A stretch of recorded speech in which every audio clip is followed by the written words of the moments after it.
হরে কৃষ্ণ। জয় শ্রীকৃষ্ণ চৈতন্য প্রভু নিত্যানন্দ শ্রী অদ্বৈত গদাধর শিবসদি গৌর ভক্তবৃন্দ। হরে কৃষ্ণ কৃষ্ণ কৃষ্ণ হরে হরে, হরে রাম রাম রাম হরে হরে। আগস্ট 26 ইস্কন আন্দোলনে জগৎ উদ্ধার। গুরুদেব একজন প্রতিনিধি হিসেবে কাজ করেন, সুতরাং তার দায়িত্ব হলো যে পরস্পর ধারা বাহিত হচ্ছে কিনা তা দেখা।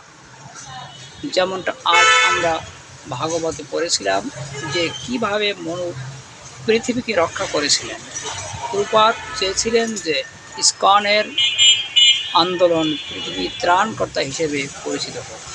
প্রভাজন গৌড়ীয় সম্প্রদায় দীক্ষা অনুষ্ঠান আগস্ট 26, 2008, মাদুরাই, ভারত। হরে কৃষ্ণ। এই পৃথিবীর সকল প্রাণী সুখে শান্তিতে বসবাস করুক, কেউ যেন দুঃখ ভোগ না করেন। হরে কৃষ্ণ।